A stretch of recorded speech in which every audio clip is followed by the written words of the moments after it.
Ya baik, Bismillahirrahmanirrahim. Assalamualaikum warahmatullahi wabarakatuh. Kami dari kelompok 5 akan mempresentasikan materi kami yang berjudul Bahasa dan Budaya dalam Penerjemahan. Sebelumnya yang saya hormati Ustadz Cakam Khailasuf, MPD, serta teman-teman yang saya banggakan. Oke, ready next?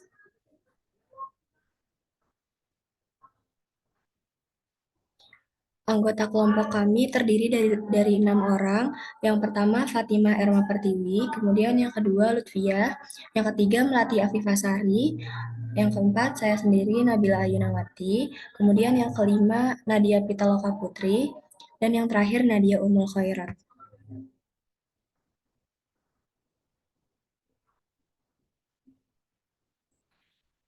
Subbab materi yang akan kami bahas pada hari ini ada 4. Yang pertama, mengenai definisi bahasa dan budaya dalam penerjemahan. Kemudian yang kedua, maksud dan tujuan bahasa dan budaya dalam penerjemahan. Kemudian yang ketiga, perbedaan bahasa dan budaya dalam penerjemahan. Dan yang keempat, penggunaan bahasa dan budaya dalam penerjemahan. Boleh di next?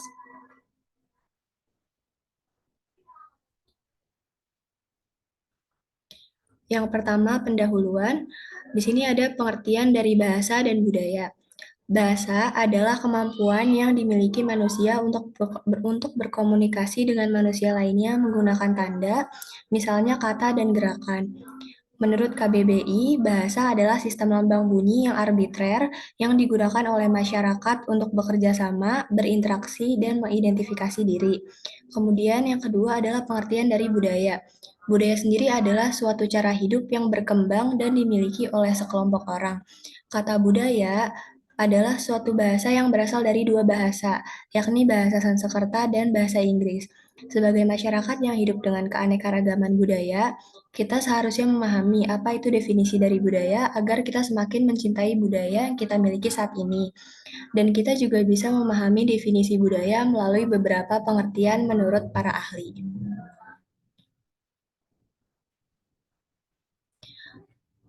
Untuk materi selanjutnya akan disampaikan oleh rekan saya. Kepada Nadia Umul Khairat, dipersilakan. Oke, terima kasih atas kesempatannya. Selanjutnya, bahasa dan budaya dalam penerjemahan. Ada banyak teori tentang hubungan antara bahasa dan budaya. Di antara para ahli mengatakan bahwa bahasa itu merupakan bagian dari budaya. Tetapi ada juga yang mengatakan bahwa bahasa dan budaya merupakan dua hal yang berbeda, namun mempunyai hubungan yang erat. Setiap bahasa memiliki ciri khas yang berbeda dari bahasa lainnya. Kekhasan bahasa ini dapat terjadi karena dipengaruhi oleh budaya dari mana bahasa tersebut berasal. Perbedaan bahasa ini akan menjadi persoalan serius ketika seseorang akan berkomunikasi dengan orang lain yang menggunakan bahasa yang berbeda. Nah, oleh sebab itu, seorang penerjemah tidak hanya dituntut memiliki pembendaharaan kosakata yang banyak, akan tetapi juga dituntut memiliki pengetahuan tentang budaya dari bahasa yang akan diterjemahkan. Boleh di next. Contohnya, gambaran tentang penerjemahan Arab Indonesia yang berlandaskan kebudayaan dalam bahasa Arab. Al-Mauridul Adbu Katsiruz Ziham. Jika diterjemahkan secara harfiah, kalimat tersebut diterjemahkan dengan makna sumur air tawar itu dikerumuni banyak orang. Secara bahasa, terjemahan tersebut tidaklah salah, akan tetapi menyimpang dari maksud sebenarnya yang diinginkan bahasa sumber. Masyarakat Arab menggambarkan air tawar sebagai anugerah yang luar biasa karena kawasan Arab merupakan kawasan dengan curah hujan yang sangat sedikit. Secara naluriah, manusia cenderung berkumpul dan berkerumun pada tempat di mana anugerah itu turun. Dalam peribahasa Indonesia, anugerah tersebut digambarkan sebagai sesuatu yang manis, contohnya gula, dan biasanya dikerubuti oleh semut. Maka terjemahan yang sesuai untuk peribahasa Arab tadi adalah ada gula, ada semut.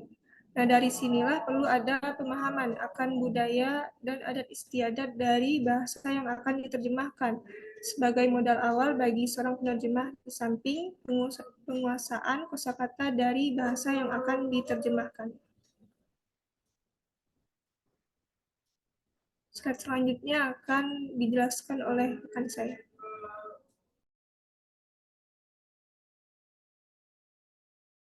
Ya, terima kasih atas kesempatannya.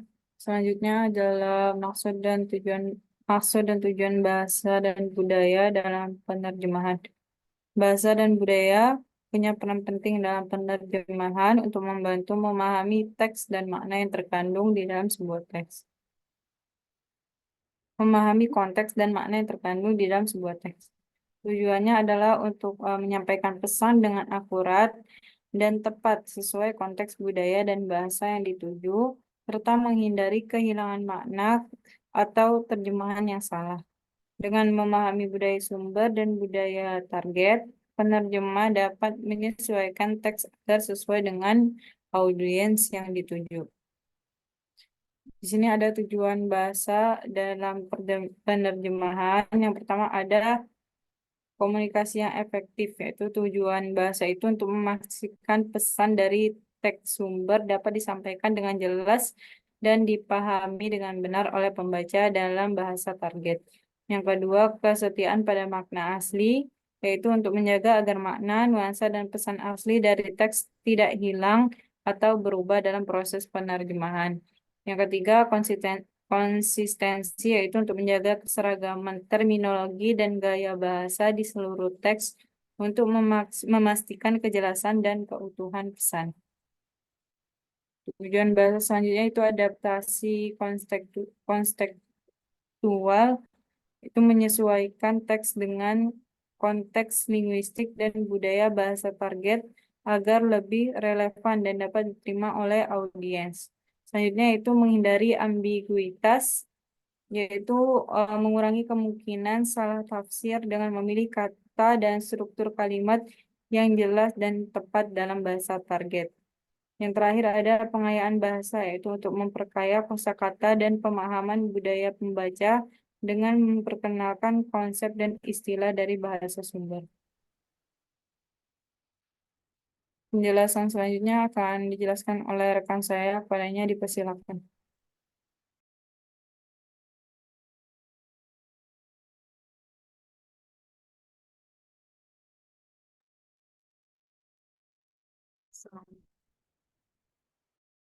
Ada pengertian dan tujuan budaya dalam pendidikan.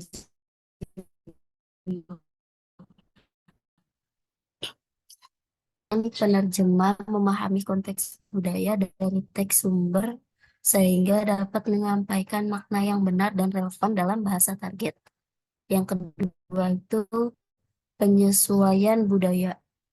Itu menyesuaikan teks agar sesuai dengan norma, nilai, dan kebiasaan budaya dari audiens target, sehingga pesan lebih mudah diterima dan dipahami. Yang ketiga itu menghindari kesalahpahaman. Untuk mencegah munculnya kesalahpahaman atau interpretasi yang salah akibat perbedaan budaya antara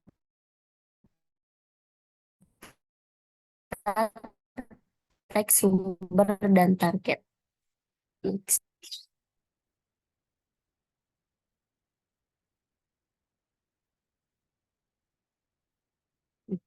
Selanjutnya yang keempat itu pelestarian makna budaya.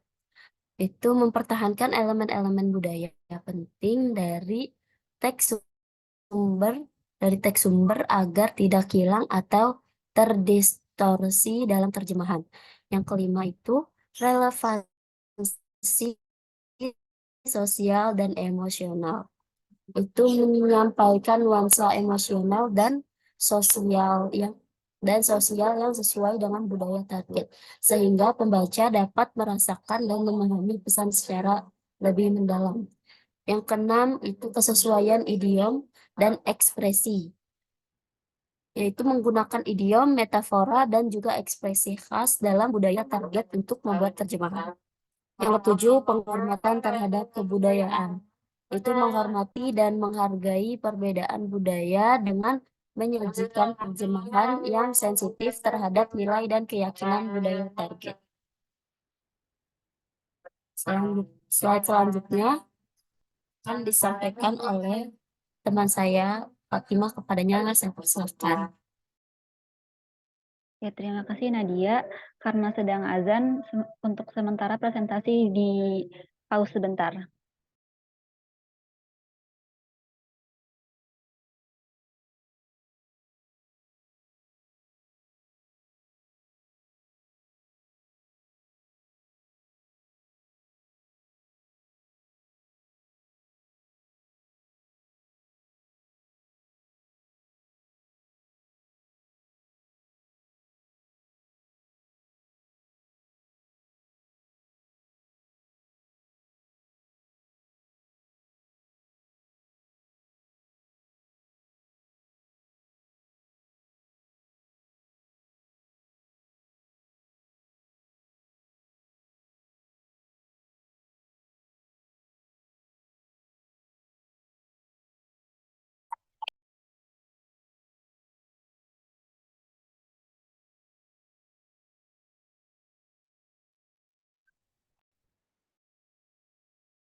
Baik, selanjutnya saya akan menjelaskan mengenai perbedaan bahasa dan budaya dalam penerjemahan. Bahasa adalah secara ringkas dapat diartikan sebagai sarana untuk menjelaskan atau menyampaikan suatu maksud. Secara umum, bahasa merupakan sarana untuk berinteraksi atau berkomunikasi untuk menyampaikan pikiran, gagasan, konsep, atau perasaan kepada lawan tutur. Setiap bahasa memiliki struktur dan kosakata uniknya sendiri, dan bisa sangat berbeda satu sama lain. Misalnya, bahasa Inggris dan bahasa Mandarin memiliki struktur gramatika yang sangat berbeda, dengan cara penulisan dan pengucapan yang berbeda pula. Di sisi lain, budaya ada seiring dengan adanya peradaban manusia. Hatmiyati berpendapat bahwa budaya merupakan hasil cipta manusia yang ada seiring dengan manusia itu sendiri. Budaya mengkonstruksikan setiap keadaan yang mencerminkan nilai-nilai kehidupan yang diyakini oleh masyarakat. Hal tersebut dapat dilihat dari bagaimana orang menggunakan budaya mereka untuk menafsirkan pengalaman dan melakukan hal-hal tertentu dalam kehidupan mereka sehari-hari. James berpendapat bahwa kebudayaan dipahami sebagai seluruh cara hidup yang dimiliki oleh sekelompok masyarakat. Nah, perbedaan antara bahasa dan budaya dalam penerjemahan tersebut mempengaruhi terhadap penerjemahan dalam beberapa hal, yaitu kata-kata yang tidak dapat diterjemahkan secara langsung, idiom dan ungkapan, norma dan etika, makna yang tersirat, dan perbedaan konsep abstrak. Ready, next. Penjelasan yang berikutnya akan disampaikan oleh rekan saya, Melati, kepadanya dipersilakan.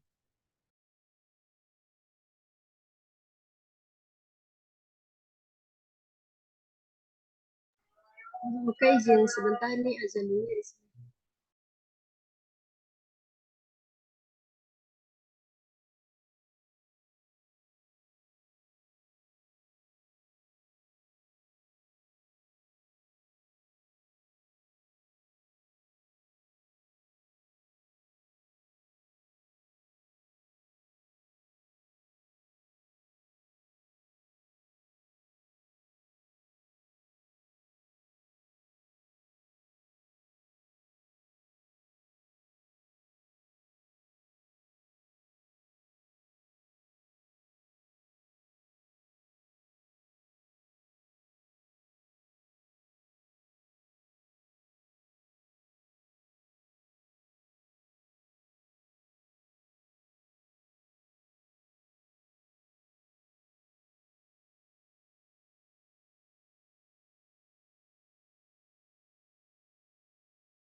Oke, selanjutnya penggunaan bahasa dan budaya dalam penerjemahan. Menerjemahkan merupakan pekerjaan multidimensional karena melibatkan dua hal pokok, bahasa dan budaya. Kedua aspek tersebut itu maka sumber tersebut tidak semuanya bisa ditangkap atau dicarikan padanannya dalam bahasa sasaran. Dalam proses penerjemahan akan mengalami kemudahan apabila ungkapan bahasa sumber ditemukan secara cepat dalam bahasa sasaran.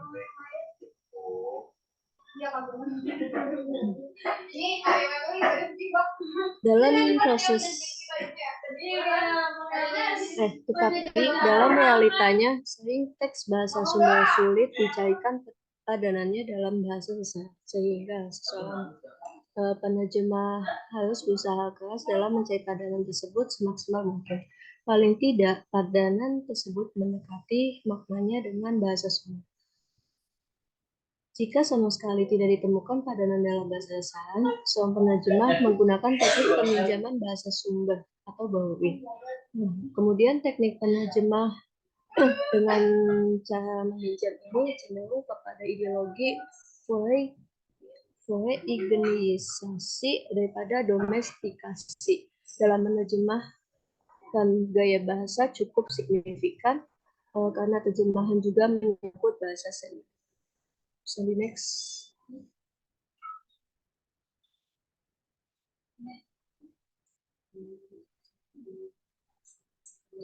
Nah, di samping itu, ilmu penerjemahan juga dapat secara ilmiah melalui teknik dan metode penerjemahan. Nah, penerjemahan sebagai sebuah ilmu sains, namun satu hal yang paling mendasar, peran penerjemah adalah menghasilkan karya penerjemahan yang berkualitas, yakni makna bahasa sasaran Yunani sama dengan makna dan pesan yang ada di dalam bahasa sumber. Seorang penerjemah yang mampu menghasilkan karya penerjemah berkualitas disebabkan oleh kemampuan dan keterampilannya dan menghasilkan produk terjemahan. Oleh karena itu, pekerjaan menerjemahkan juga dapat dikatakan sebagai sebuah keterampilan. Nah, ketiga aspek itu yaitu ada art, science, dan craft akan membentuk kemampuan profesional yang akan menghasilkan produk terjemahan yang berkualitas.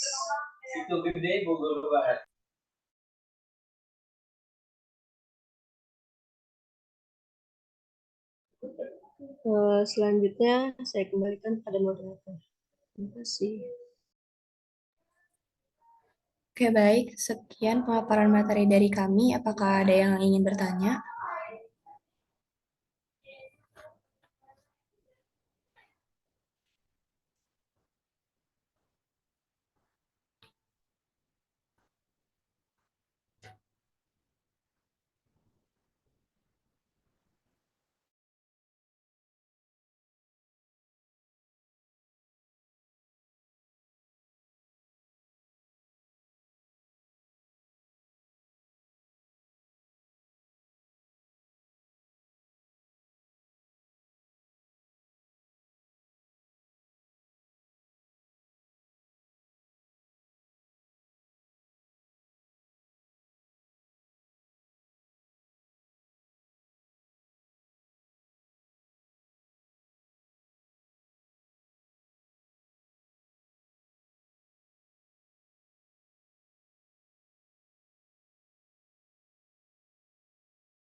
Oke, baik. Mungkin dari teman-teman tidak ada yang ingin bertanya. Eh, Kami cukupkan presentasi hari ini. Sekian teman-teman yang udah presentasi dan yang sudah mendengarkan. Sekian dari kami. Wassalamualaikum warahmatullahi wabarakatuh.